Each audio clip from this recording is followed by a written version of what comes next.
Hello! Começamos mais uma live Mimimi de Mulher Forte. E você que está assistindo aí no replay, seja muito bem-vindo. Fica até o final que hoje eu tenho uma convidada muito especial. Muito bem, galera, começando a entrar. Deixa eu chamar aqui minha convidada. Peraí. Luá, bem-vinda! Boa noite, Laila! Boa noite a todos que estão participando. Que legal a gente juntos nesse feriadão para falar de muita coisa boa, né, Laila?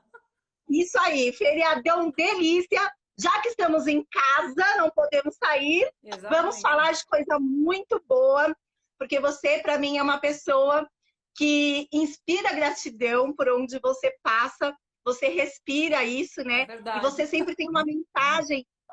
Eu acho que você é uma pessoa provocadora, porque você provoca muitas reflexões, dá aquele chacoalhão na gente através da sua fala, através dos seus estudos, né? Então você é uma pessoa que eu admiro demais. E quando eu pensei na série, né, nessa série de lives, eu falei, putz, a Luá tem que vir para fechar aí com chave de ouro e para costurar tudo que a gente conversou essa semana. Porque você tem muita experiência com pessoas, né?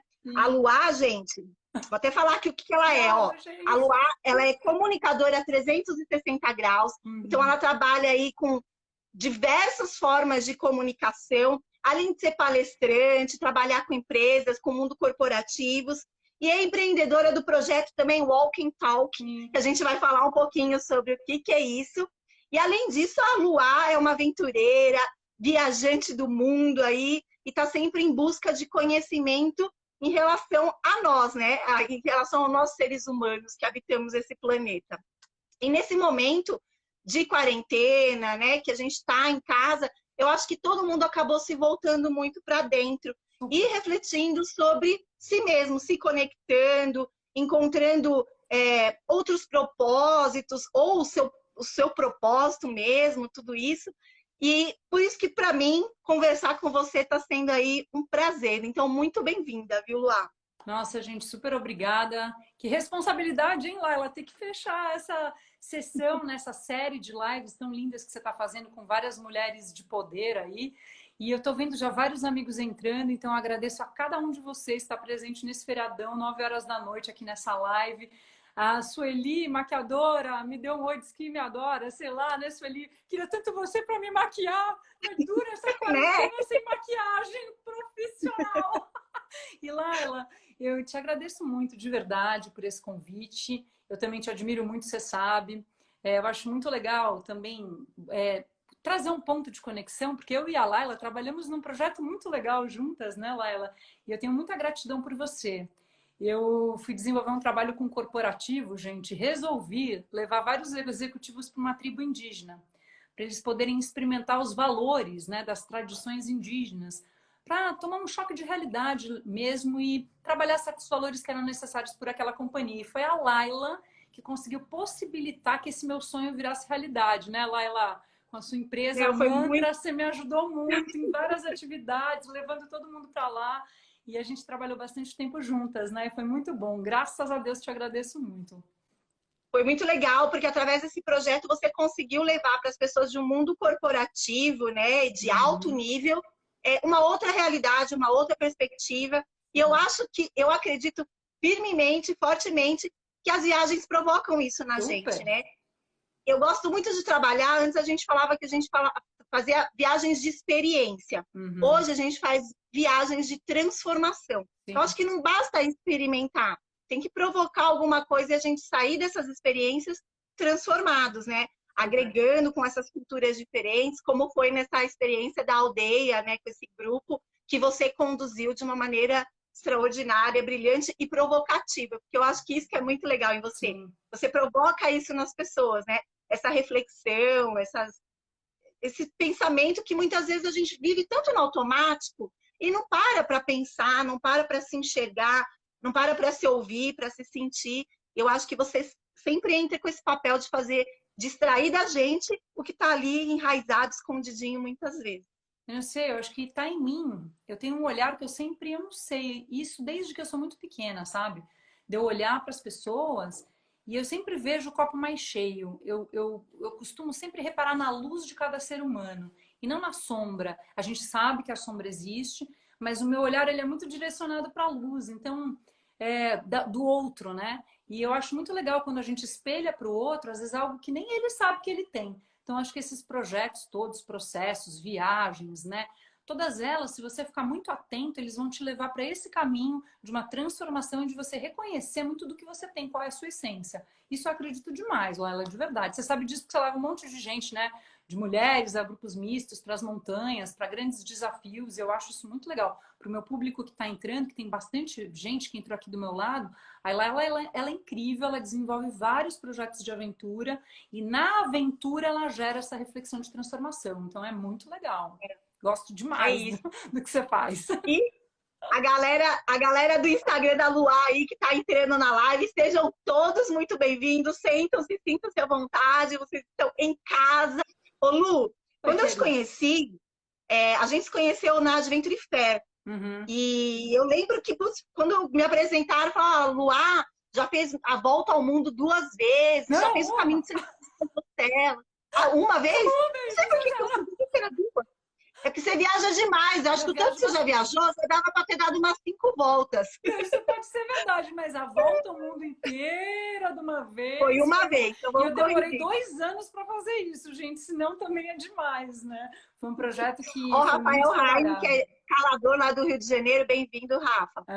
É, Aí, Lu, me chamou muito a atenção, porque esse é um desejo, eu acredito, que muitos aventureiros, as pessoas que gostam de viajar, sonham em ter a possibilidade, nem que não seja a volta ao mundo, mas de conhecer alguma coisinha de cada continente. Então, para mim isso foi incrível. Falei, meu Deus, que sonho!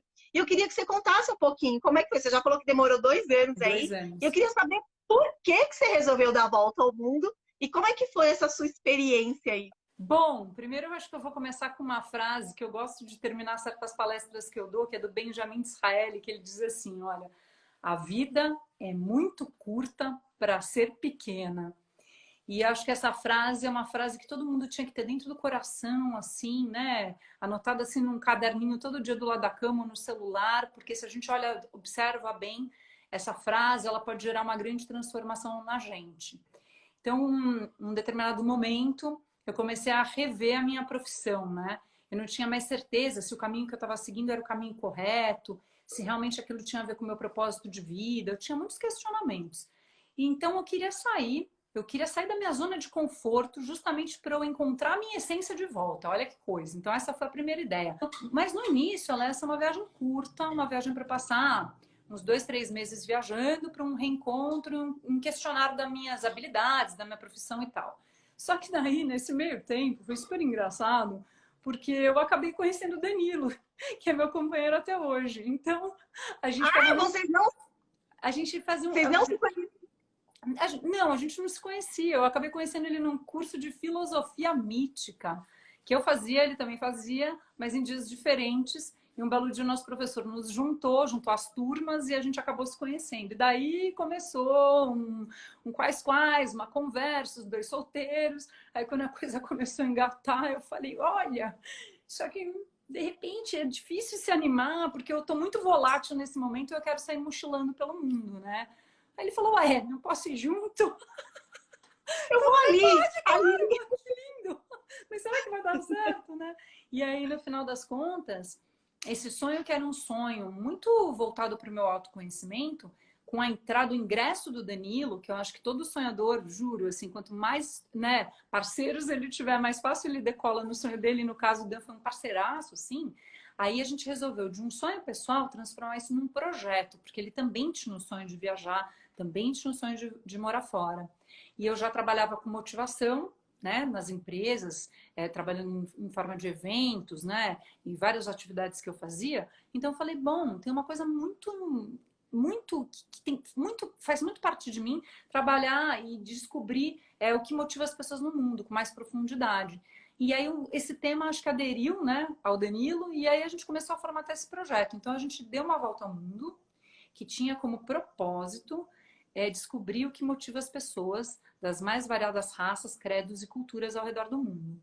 Então isso foi muito legal, porque acabou não sendo só uma viagem para eu me descobrir, pelo contrário, foi uma viagem que, óbvio, que eu acabei. Nossa, foi uma reviravolta interna para mim e para ele. Mas ela teve um propósito. Isso foi muito lindo, Laila. Foi a melhor coisa que a Eu gente imagino. fez. E quando vocês planejaram toda essa pesquisa, né, esse estudo do que de motivação, e para mim motivação é motivar a ação, né, o que faz a Super. gente Entrar em acordar ação. todos os dias.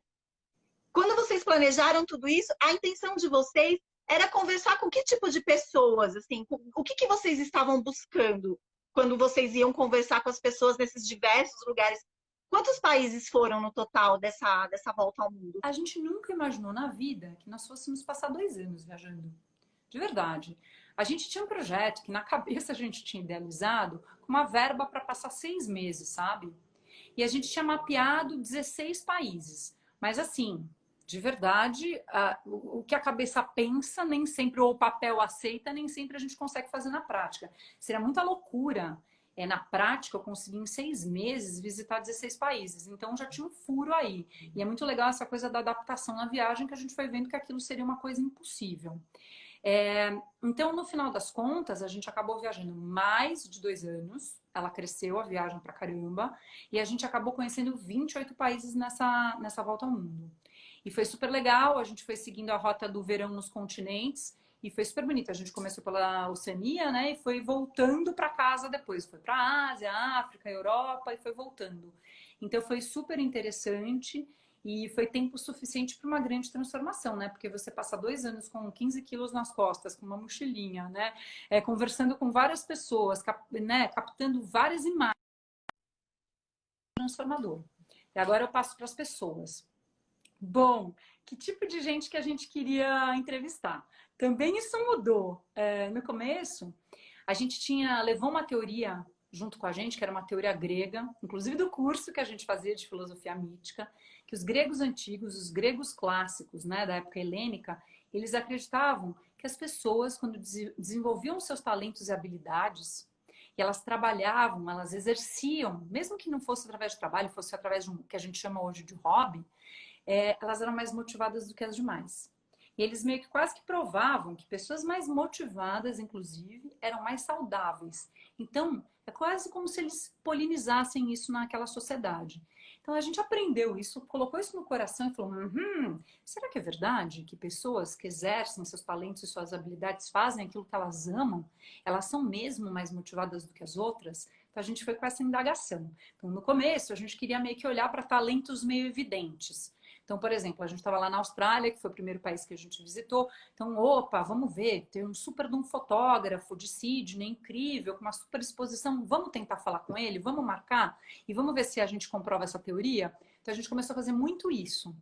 Só que a gente foi encontrando pessoas maravilhosas ao longo da viagem que não necessariamente tinham esse talento super evidente num primeiro olhar. E aí, num determinado momento, a gente falou: por que não a gente conversar com qualquer tipo de pessoa? E aí que foi incrível, porque foi aí que nosso projeto ganhou força. Então, a gente, depois de pouco tempo de viagem, a gente já fez essa alternância e a gente saiu conversando meio com todo mundo. Que cair na rédea peixe, sabe? Assim. E é muito legal, Lu, porque realmente quando a gente fala em talento, né?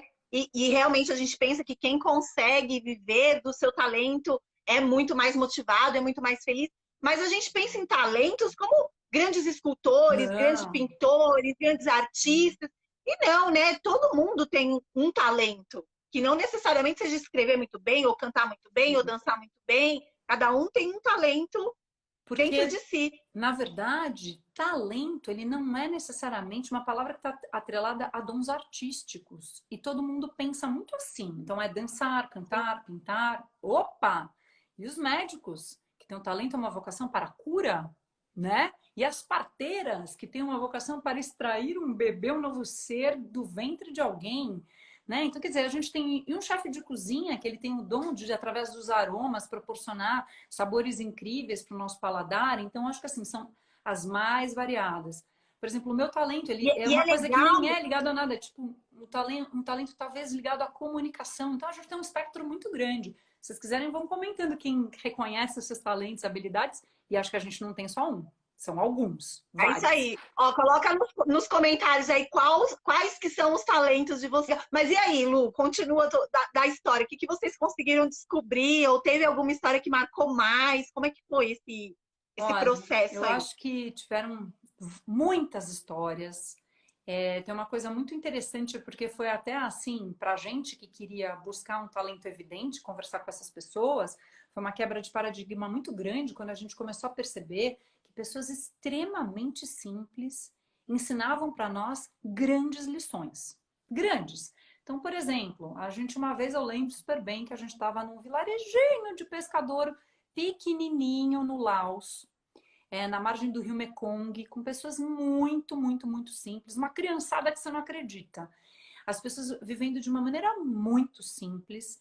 E quando você vai interagir com aquelas pessoas, muitas vezes até com pouquíssimas palavras que elas entendem, ou tem um tradutor que te ajuda, ou fazendo body language, né, e tudo mais, você vai descobrir que elas são uma grande fonte de inspiração, ou mesmo só de observar a maneira com que elas vivem. Porque às vezes você não precisa desse verbo, você precisa desse verbo, que é o coração. O coração, ele te conecta de uma outra forma com as pessoas. Você pode conversar através da linguagem do amor, da afetividade. E sabe como é que é isso, gente? Que é super simples. No nosso caso, a gente simplesmente fazia uma única pergunta, que é: o que te motiva? Se a pessoa não entendia, qual é essa força que te coloca adiante todos os dias, né? E aí, muito interessante, porque se você faz isso, a pessoa entendeu o que você está querendo, né? De pergunta, que é uma pergunta complexa, não é fácil. E depois você fica na sua, em estado de alerta, com uma escutativa, e dá espaço para a pessoa te contar, aí é que a mágica acontece. E sabe por quê? Porque ninguém mais se escuta. Porque a gente não tem tempo de escutar o outro. Porque a gente tem mil achismos e antes da pessoa terminar de falar, a gente já fala tudo que a gente pensa. E de repente não é nada Verdade. daquilo que a pessoa estava falando. Então a gente perdeu esse poder da escuta e da fala ativa, dessa conversa mais dual mesmo, que tem dois polos e que um está prestando atenção no outro e está de peito aberto para ouvir o que o outro tem a dizer e não para impor a sua opinião. E aí foi incrível, porque eu adoro falar, eu sou comunicadora. Mas nesta viagem, eu fiquei assim, de prontidão, e eu ficava só assim, olhando, e sempre com aquele coração muito aberto para a pessoa, sem julgamento, esperando as pérolas que ela tinha para dizer. Aí ela terminava, fazia mais uma pergunta, e assim a gente ainda estando nas conversas. Olha, Nossa, foram que lindo. Ó, o pérolas. Danilo está completando a sua fala, dizendo que na linguagem do amor não tem ruído. O Danilo, que é o seu marido. Cadê o Danilo que ele está aí comentando? Onde é que ele está, esse homem? Tá no computador dele, eu tô no celular. É meu A companheiro, Rosimeire gente. também está dizendo que, Mas ó, tem muitos a que arte aqui de escutar conhecem. é um grande. A Rô está dizendo a arte de escutar é um grande talento. E é Super. muito legal você ter falado disso, Lu, porque ontem até surgiu na live um assunto justamente porque é isso que você falou, a gente não escuta. E a gente imagina que a nossa verdade, o nosso estilo de vida é a nossa verdade absoluta. Então ontem eu até contei que tem uma travessia que a gente faz, que é lá em Paraty, na Ponta da Joatinga, que eu sou apaixonada, que a gente passa por comunidades caiçaras muito isoladas, Super. comunidades que não têm luz elétrica, né? Não tem meios de transporte, ou eles chegam por trilha ou por barco, não chega carro nesses lugares, não tem supermercado, não tem comércio, não tem nada. E tem um lugar que mora só uma família mora um casal, que é o seu Aprígio e a dona Dulcineia. E eles são o casal mais feliz que eu conheço, sabe? Eles são super carinhosos quando a gente chega, eles sorriem com os olhos, aquela, sabe, de uma sabedoria tão grande. Ele fala das coisas da natureza, ele fala de política, nossa, ele tem uma sabedoria gigantesca. Só que eles moram sem energia elétrica, numa casinha de pau a pique, de frente para um mar Oh. maravilhoso. E como eles são tão carinhosos, as pessoas que vão, né? Geralmente o pessoal de São Paulo, Rio de Janeiro, que mora em grandes cidades, se apegam muito a esse casal. E aí eles ficam, ai, Laila, o que a gente pode fazer para ajudar eles? Que tipo de doação que a gente pode dar? E aí eu sempre pergunto, mas quem disse que eles estão precisando da sua ajuda? É Quem disse amor. que eles estão precisando? Exato! Então eles têm ali a comida fresca, que é o peixe que ele pesca, a horta dele, as galinhas dele. Para ele, Isso que a gente às vezes fala, nossa, coitado, ele vive numa casa pau a pique. Aqui, quando ele precisa ir para Paraty, porque ele precisa ir no médico, alguma coisa, ele fala, ai meu Deus, eu não aguento ficar muito tempo em cidade grande. Para ele, Paraty é uma cidade gigantesca. Então ele está no mundo que ele gosta, vivendo da natureza. E a gente, às vezes, quer impor a nossa verdade, né? Como, ai, não, mas ele precisa ter um celular, aqui não tem sinal de internet. Ai, mas ele, como que ele vive sem geladeira? O cara tá bem, tá feliz, não quer sair de lá. Porque quando quer é outra coisa, mas não quer. E muitas vezes a gente não para escutar, para entender que porque o a outro... gente tem um olhar através do nosso umbigo e da nossa visão de mundo, daquilo que a gente conhece e a gente gosta. Teve uma história uma vez, gente, que foi assim, um tapa na minha cara mesmo, assim. Uma vez no Marrocos, na Volta ao Mundo, a gente foi visitar uma comunidade de mulheres que fazem os produtos derivados de argan, né? Aquelas coisas para o cabelo maravilhosas e tal. E nós somos eu, Dan e um casal de italianos que a gente estava viajando com eles já fazia um tempinho. A gente conheceu e começou a viajar meio juntos. Então fomos nós 4, era meio afastado de Marrakech, de onde a gente estava. E quando a gente entrou lá, era uma associação de mulheres bem interessante. Então só trabalhavam mulheres, e em geral eram mulheres que tinham tido algum tipo de problema familiar com seus maridos, então ficaram em estado de vulnerabilidade, se juntaram em forma de rede para uma meio ajudar a outra, porque ela tem um preconceito, né? E eles são muçulmanos, são islâmicos. E aí, uma hora conversando com uma menina, que ela era meio que coordenadora dessas mulheres, né? E ela bem nova, bem moderninha e tal, mas com a burca, né? Com toda a vestimenta típica do Islã, né? E uma hora eu falei assim, ah, então, como é que é? Como é que vocês se sentem, né? Com essa vestimenta o tempo todo, né? É confortável para vocês? Não é? Vocês gostariam, assim, de ter uma liberdade maior, de não precisar usar, de repente, esse véu no rosto, ou no cabelo, ou isso, ou aquilo? Eu e a italiana, as duas conversando juntas, só nós. Os homens, nesse momento, não estavam. E aí a menina falou, olha, posso ser muito sincera com vocês? Ela falou assim, vocês têm que inverter um pouco a visão a visão que vocês têm da gente. Ela falou assim, e vocês do Ocidente? Que vocês vão para aqueles escritórios enormes, se vestem como homens, com os ternos, vão querer competir com os homens, precisam ganhar um monte de dinheiro, tem filho, não consegue cuidar, passa o dia inteiro né, na rua trabalhando, volta para casa, não tem tempo de falar com a família. Vocês acham que isso que é o feminino? Vocês acham que isso que é felicidade? Menina, mas ela deu um tapa, ela falou, porque a gente é o seguinte, a gente trabalha porque a gente quer. No caso ela, né, que era a coordenadora daquele lugar, não estou me referindo às mulheres. Ela estava falando das mulheres islâmicas em geral. E ela falou, a gente trabalha porque quer, a gente, na verdade, que os maridos não impõem, eles em geral sustentam, a gente... Ela falou um monte de coisas, uma série de teorias que me desbancaram completamente. Eu nem tava com um olhar super de preconceito, mas eu tava tipo assim, ai, coitada, é tão quente, né? Como é que ela tá se sentindo dentro daquele véu? E, na verdade, é o nosso olhar, o nosso umbigo, e quem disse que o nosso mundo é mais legal que o deles. Depois desse Exato. dia, ó... Eu falei, pronto, é o seguinte, É o empatia, nosso entendeu? Para de fazer esse tipo de pergunta, Luá.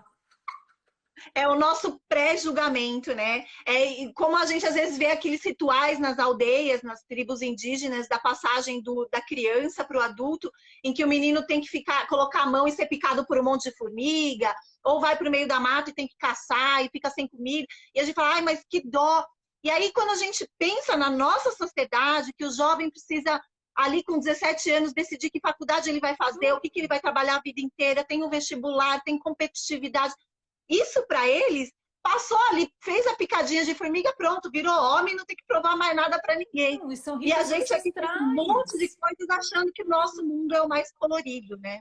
São ritos ancestrais milenares que, aliás, eu acho uma pena muitos deles estarem sendo perdidos. Essa globalização, ela gera isso mesmo.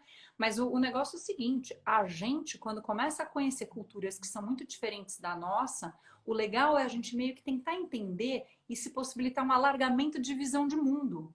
Porque esse é o real sentido. E não ficar lá visitando, tirando foto, mas continuar pensando através do nosso umbigo, que foi muito o tipo de pergunta que eu fiz para essa menina, porque no fundo, eu livre lá, leve e solta, com o cabelo solto, né, com regata, sei lá o quê, eu tava com pena, mas não é, quem tá com pena de mim é ela, sabe? Ela, A uma nossa estrutura coitada. ocidental, entende?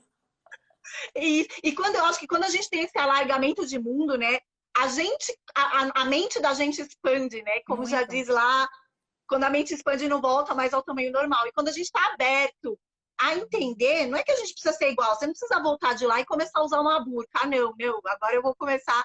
Não, mas entender, compreender e aceitar as diferenças, né? Ou até pode, se acha bonito, por que não? Sim, por que não? Ó, a Kelly Linda está dizendo que reconhecer o momento da escuta é lindo demais para nós que falamos pra caramba, é verdade. Eu tenho essa dificuldade que eu falo muito, eu sei que você também, e a Kelly também, mas é um treino. Então, eu acho que é muito legal, principalmente eu trabalho com guia, né, como guia em montanhas, e se eu não parar, escutar e entender, não basta conhecer o caminho, a gente tem que ler o outro para que tudo saia bem feito, né? Até para você passar um pouco dessa cultura para o grupo que está indo junto com você, porque senão vai ser um grupo daqueles que só vão visitar, tirar foto no celular, dizer que estiveram e não entenderam nada. Eu sempre falo isso. E a gente tem que tomar um super de um cuidado para não ser esse o tipo de turista que vai se alastrar cada vez mais pelo mundo, porque está tendo uma mudança no tipo de turista no mundo, isso está meio me chocando um pouco, e eu estou no maior movimento do tipo, gente, vamos ser turistas que respeitam o local do outro, que respeitam a cultura do outro, que topam se abrir para interagir, que não vai viajar com saudade da comida de casa, sabe? Tipo, é bem isso. É uma metáfora, Sim, mas é bem isso que eu já escutei isso demais, assim, sabe? Perfeito, Chegar num país perfeito. lá do outro lado do mundo, cadê o arroz e feijão? Gente, então não deveria ter saído, sabe? Eu acho que quando a gente sai da nossa casa, quando alguém vem nos visitar, né? A gente oferece aquilo que a gente tem de melhor e o outro tem que reconhecer que está sendo bem recebido. É a mesma coisa, quando a gente está na casa do outro, a gente não pode exigir que seja do nosso jeito.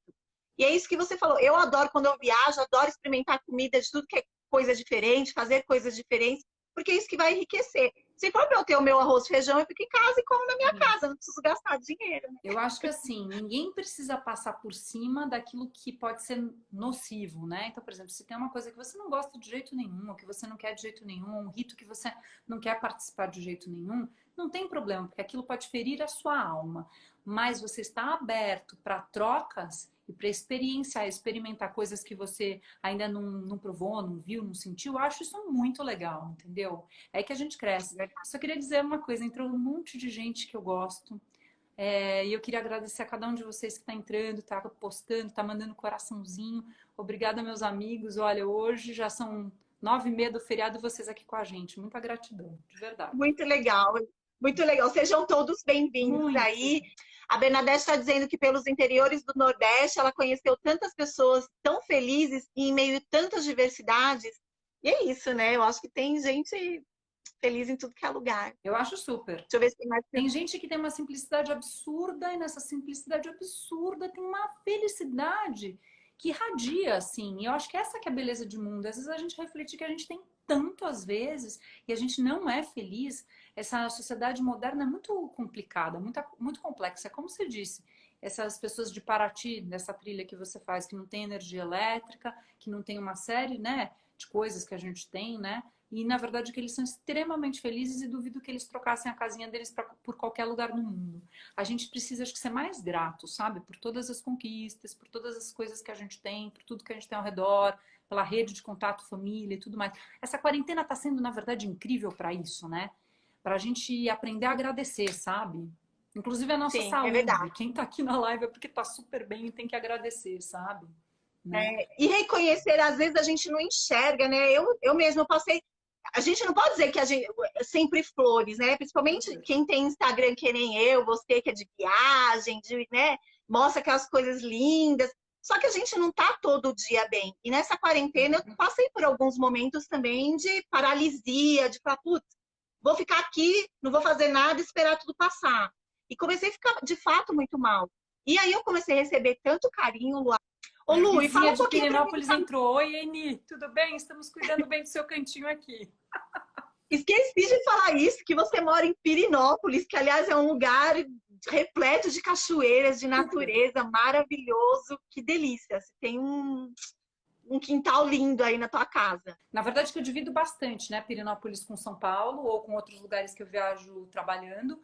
Mas nessa quarentena a gente decidiu ficar aqui. A gente achou que fazia muito sentido estar próximo da natureza, porque ela ensina demais. Aliás, posso fazer uma micro propagandinha? Claro. A gente acabou de entrar com uma exposição online no metrô de São Paulo chamada A Natureza Ensina. É linda, onde a gente traz várias fotos que a gente tirou no mundo de aspectos da natureza que ensinam coisas para nós, principalmente nesse momento. Então, em cada take, você olha para aquela foto, você extrai um ensinamento, uma sensação e depois a gente coloca uma frase bem legal de autores que falam sobre a natureza, a evolução do homem, do meio. É muito legal. Depois, se E onde puder, que as vai lá pessoas amanhã podem colocar o acessar? link, tá no site do metrô de São Paulo. Aí a gente pode dar o link Aqui, amanhã, você solta junto, se puder. Chama Natureza show de Ensina. bola, manda para mim que eu vou colocar nos comentários dessa live para vocês poderem acessar, que eu Dá para quero ver ver pelo meu também. Insta e também pelo site do Walk and Talk. Eu tinha que falar porque eu acho de verdade, gente, que a natureza, a gente tem que ser muito grato. Porque se a gente parar para olhar, ela ensina a gente demais. E até na própria quarentena a gente consegue, ela é uma grande fonte de inspiração. Enquanto a gente está aqui parado, ela está aí pujante, regenerando, mostrando para a gente o quanto ela é veloz na regeneração, o quanto o vírus somos nós e o quanto a gente precisa se regenerar para estar compatível, inclusive, com essa grande mãe, né? Eu acho bem isso. Ai.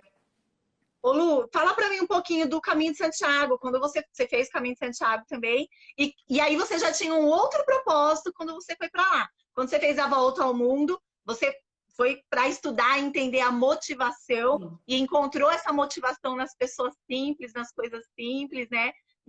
Nas pessoas de diversos lugares. E no Caminho de Santiago, que propósito que você tinha quando você foi trilhar esse caminho que eu sou apaixonada?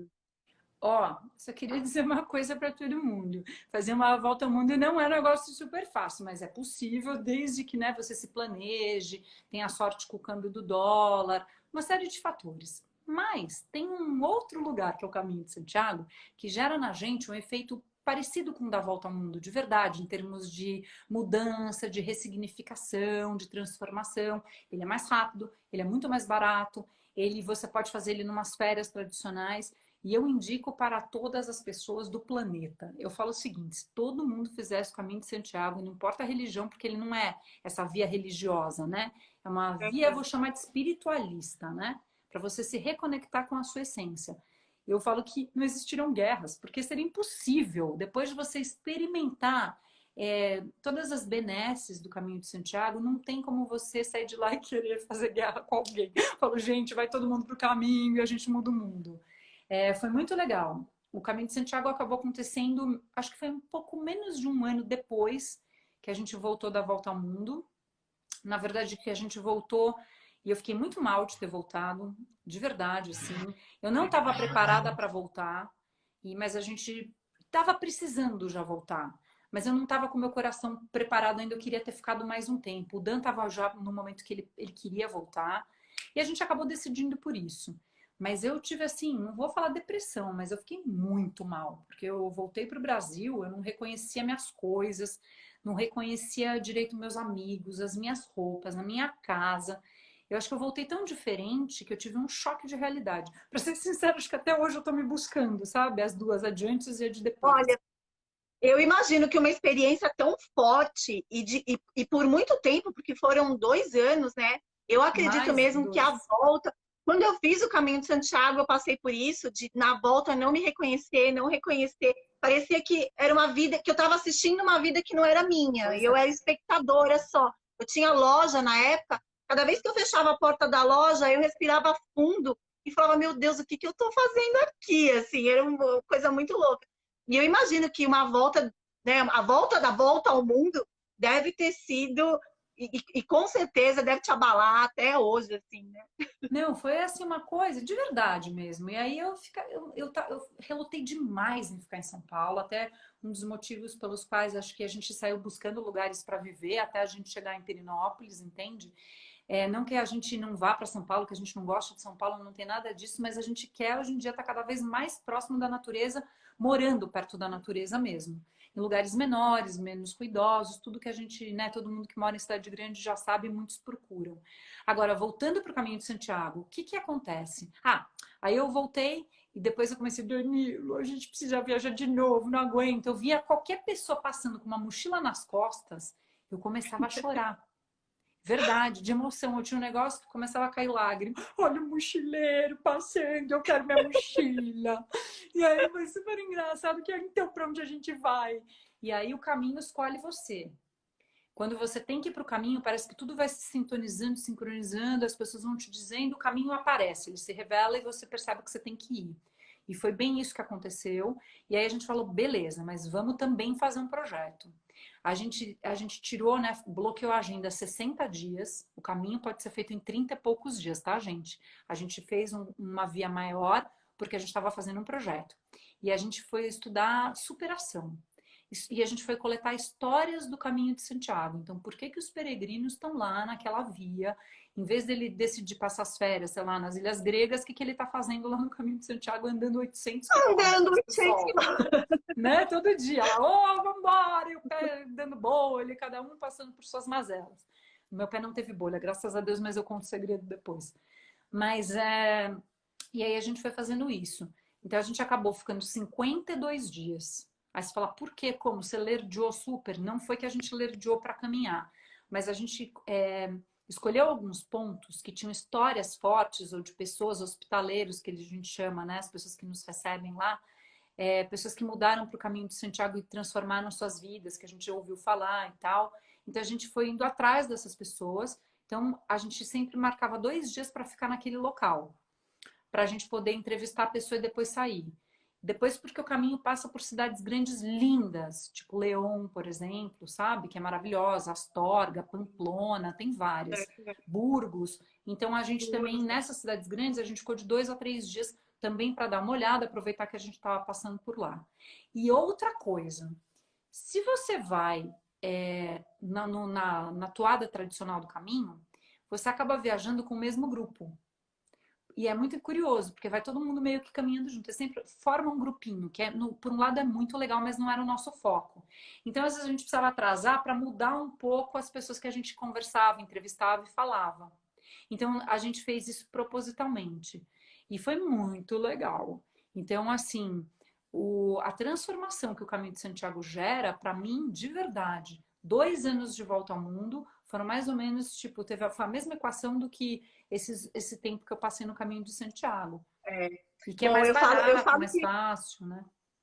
a minha vida ela é dividida em AC e DC, que não é antes de Cristo e depois de Cristo, mas é antes do caminho e depois do caminho. É É, completamente, é completamente o que você diferente. falou, nossa, é muito impactante. Não dá, por mais que tente explicar, Não cada um dá, sente de um jeito, né, para não dá. começar, mas Sim. não dá para explicar. A Vera que está aqui, a Vera já foi 2 vezes para o caminho e a live de segunda-feira foi com ela. Aliás, foi Ai, que fantástica. A Vera é linda! uma pessoa extraordinária, peregrina lá do Rio Grande do Sul. E ela está dizendo que o caminho é uma volta ao mundo por dentro. Super. E adorei a definição dela. É muito isso, né? É uma volta ao mundo por dentro mesmo. E que muitas vezes a gente vai com vários propósitos. Quando eu saí daqui, eu tinha um propósito, alguma coisa que eu estava indo buscar. Só que quando eu cheguei lá, eu vi que não era aquilo que eu estava indo buscar. O caminho me mostrou coisas que estava ali dentro, que eu não tinha nem ideia de que eu precisava pensar, de que eu precisava refletir. Então, o caminho dá pra gente, eu acredito, aquilo que a gente precisa. Você falou que você não teve bolha, né? Eu também não tive bolhas, Graças a mas Deus. é porque eu acredito, assim, fielmente que o caminho não me deu bolhas, porque eu não precisava delas, eu precisava caminhar do jeito que eu caminhei para encontrar as pessoas que eu encontrei. E eu até contei na live que eu fiz sobre o Caminho de Santiago semana passada, que eu conheci a Aninha, que teve um monte de bolhas infeccionadas e tal, ela não conseguia andar, andava muito devagarzinho. E aí ela falou para mim, ela falou, olha, eu sou super extrovertida, eu tenho muitos amigos, eu sou jornalista, só que o caminho deu para mim a quietude, porque eu tenho que andar tão devagar por causa das minhas bolhas, que ninguém tem paciência de me acompanhar. Então, a maior parte do tempo eu caminho sozinha. Então, é o que eu precisava dessa pausa para eu pensar. Então, eu acho que o caminho, ele dá pra gente, muitas vezes, aquilo que a gente precisa, né? Eu queria Ó, o comentar Danilo do falando meu que pé. Ah, não, desculpa. o Danilo está dizendo que para ele o caminho de Santiago foi tão impactante quanto a volta ao mundo, assim como você disse para você também, né? As duas são assim, a gente sempre fala, né? Não quero ser repetitiva para quem já ouviu a gente falando em outros lugares, mas a volta ao mundo foi assim, a cada passo que a gente deu para fora, 3 eu sinto que eu dei para dentro.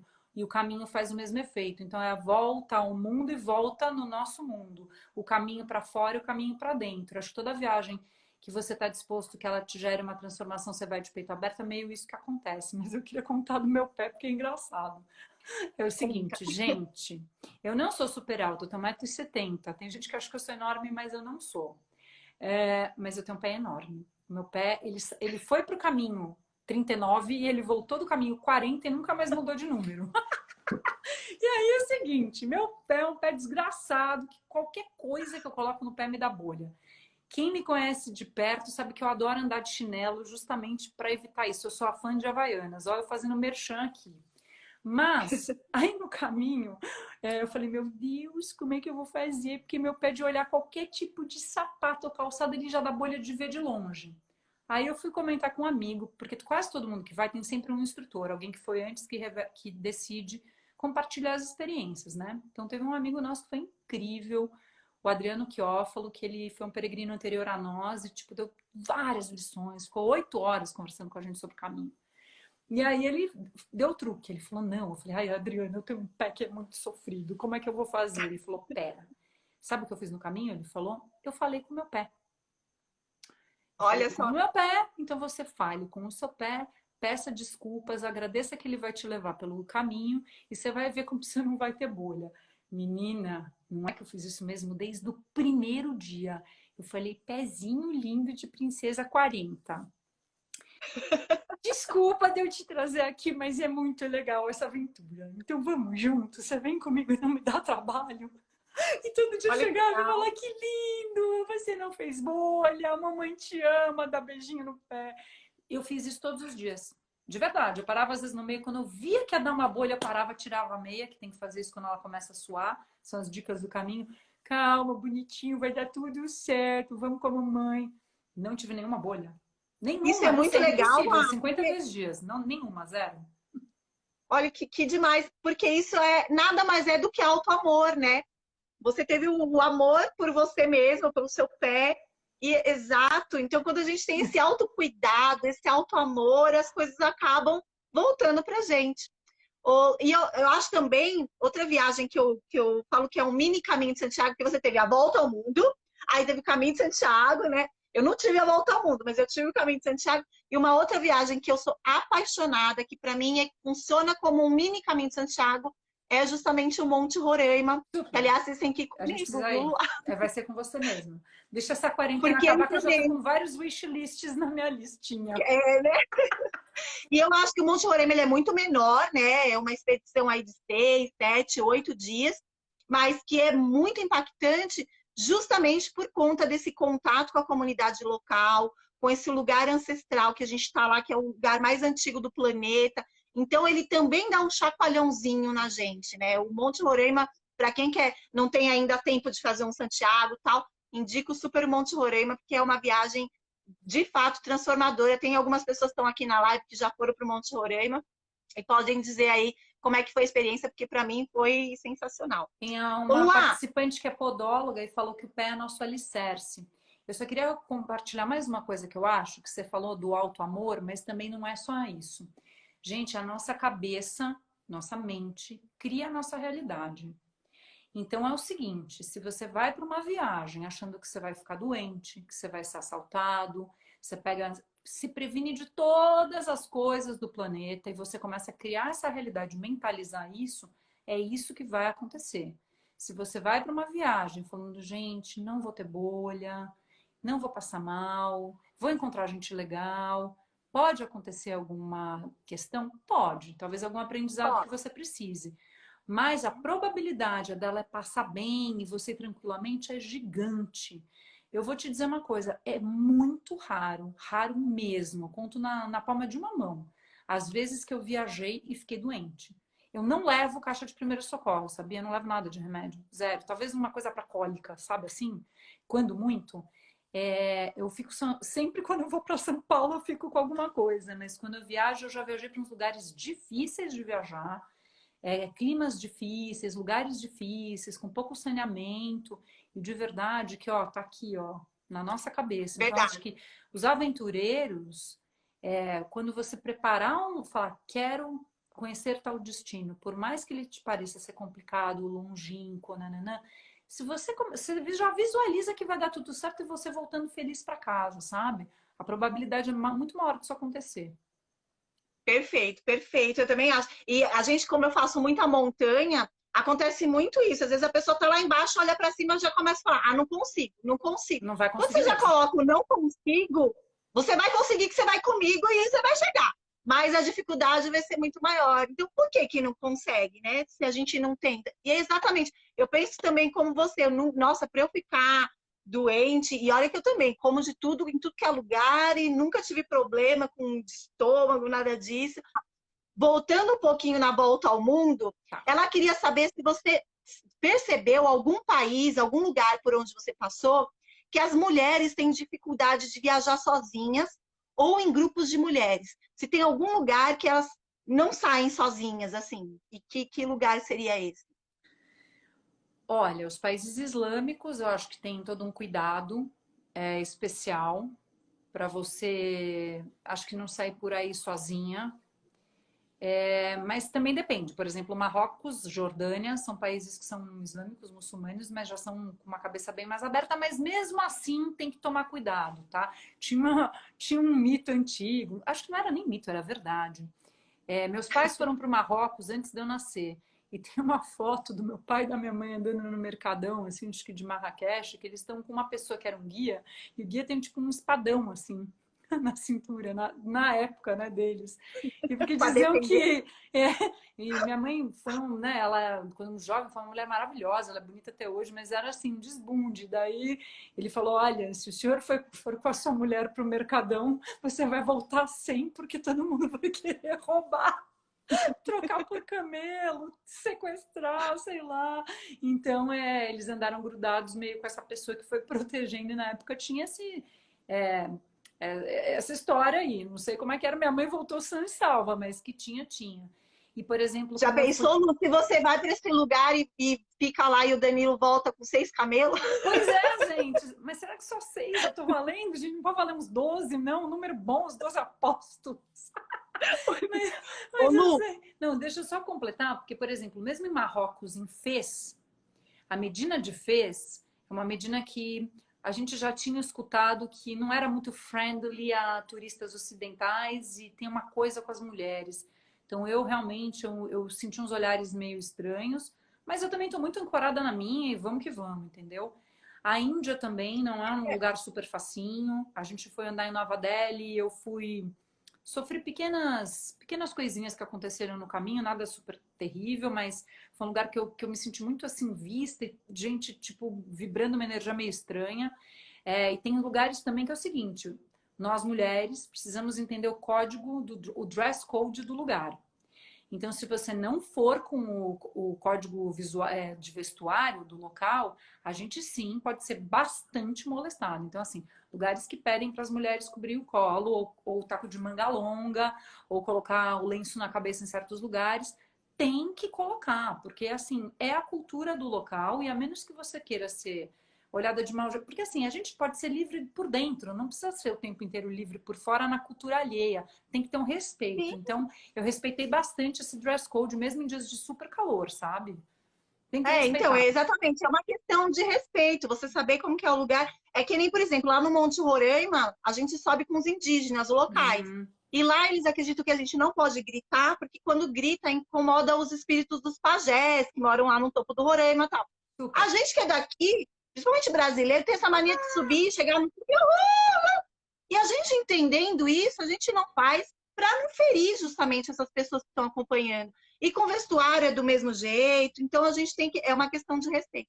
Tivemos aqui uma declaração de Ai, amor. não, e tem O uma Dan falou que pessoa. ele não troca você por nem todos os camelos do planeta. Ai, Ah! coisa boa! Gente, eu preciso Ô, Lu, a mandar um gente beijo, tem só só um 5 minuto. minutinhos. Eu preciso mandar um beijo para Alicia. Que ela é de Fortaleza, ela foi peregrina junto comigo no Caminho de Santiago, está na live. Lícia, eu te Oh, que amo! delícia. Ela até hoje está super conectada com a gente, é inacreditável, mesmo depois de um tempo. Lícia, linda. Ô, Lu, Ah, eu não vou encerrar, não. Só quero tá, fazer a última pergunta antes que acabe. tá. Porque não deu tempo. Na verdade, o papo foi tão bom, passou tão rápido. Tinha A tanta gente coisa que eu faz queria falar outra. com você. Mas, ó, vamos marcar, hein? Mas eu sei que você fez uma última viagem recentemente. Eu queria só que você desse uma pincelada assim para onde que você foi e que foi legal assim nessa viagem, só para o pessoal saber para onde você foi. E aí vocês vão lá no Instagram da Luá, manda mensagem para ela quem quiser saber mais, já pergunta para ela. Mas para onde que você foi, Lu? Queria só dizer que a gente, depois de muito tempo, arrumou o site do Walk and Talk, porque ele já tinha ficado um site pesado, com milhares de matérias, tinha 700 matérias, mal carregava, então o site novo do Walk and Talk está no ar, ainda estamos subindo umas coisinhas que estão faltando, www.walkandtalk.com.br, tem várias histórias de vários lugares, é bem interessante, é um ponto de vista diferente, porque a gente conta através das pessoas dos lugares. Bom, para onde que a gente foi, né? Quando a gente foi para a Volta ao Mundo, tinha um país que eu queria muito conhecer, que era o Mianmar, antiga Birmânia. A gente chegou a... Quando a gente estava em Singapura, a gente tirou o passaporte, que precisa tirar o visto, né? O visto, perdão. A gente se planejou, a gente fez, aconteceu, acabou meio que não rolando. E desde que eu voltei da Volta ao Mundo, eu fico com aquela história, preciso conhecer o Mianmar, eu preciso... Não sei por quê, tinha um chamado, assim. E aí o ano passado foi um ano para mim difícil, um ano, enfim, que eu estava muito desgostosa com muitas coisas que estavam acontecendo. Eu falei, de novo, eu estava precisando de um tempo, né, para pensar e tal. Fazer essa coisa do Mianmar. Foi engraçado, porque eu fui para o Mianmar e me amei de Para volta. te amar. Estava precisando me reconectar também com a minha essência, questionar algumas coisas que eu estava fazendo e tal. E aí a gente conseguiu, ano passado, fazer essa viagem, porque não é um país super facinho, porque ele abriu faz pouco tempo. Você não pode viajar para todas as regiões do Mianmar, são algumas, mas é um país maravilhoso. E a gente aproveitou também, já que estava na Ásia, né? A gente voltou para a Tailândia, foi minha quarta vez que eu fui para a Tailândia, que é um país que eu amo ir, amo demais. E a gente escolheu lugares que a gente não tinha ido das outras vezes. Então, agora, a viagem para o Mianmar foi extraordinária. É um dos países mais budistas do mundo, que tem um super culto ao budismo. Ele é conhecido como Terra das Pagodas. Então, você vai caminhando pelo Mianmar, vai vendo vários daqueles templos budistas maravilhosos, assim. E é um país que é muito simples ainda, ele foi aberto há pouco tempo. Então, você ainda consegue beber muito da cultura, vou chamar de ancestral do lugar, sabe? Fiquei muito tocada, eu me afeiçoei muito com as pessoas. Eu tô com bastante vontade de... Eu fiquei com vontade, mas agora fechou a quarentena. Eu tava começando a pensar em entrar em contato com embaixada, essas coisas, para fazer um projeto social no Mianmar, de tanto que eu gostei do Pô, que lugar. legal. Não, Então, então a gente vale vai muito a combinar. pena. A gente vai combinar o seguinte, como a live vai cair acho que em menos de um minuto, Ah, vamos combinar. Já vai ficar o convite para a gente fazer uma live para você falar só dessa viagem, porque eu tenho certeza que quase ninguém ouviu falar nesse lugar, enfim. A gente vai marcar lindo, essa live, Lu, se você topar, para a gente claro. falar do Mianmar, porque eu também fiquei super interessada. E aí eu queria aproveitar antes de cair e agradecer mais uma vez você, agradecer a galera que te acompanha, que veio aqui também, o pessoal que está acompanhando as lives todos esses dias. Muito obrigada. Dizer que a semana que vem a gente tem live todos os dias, lá no Instagram da Mantra, e que a gente está com o nosso grupo no Telegram. Então, quem quiser participar da comunidade Mantra, manda mensagem aí que eu mando o link para vocês. Lu, gratidão, gratidão. Eu sou sua fã e parabéns demais pelo seu trabalho. Bom, eu também te agradeço muito, agradeço a todos que estiveram presentes e queria muito, acho que para encerrar, dizer o seguinte: quanto mais eu viajo, mais eu tenho a sensação que somos todos um, todos irmãos.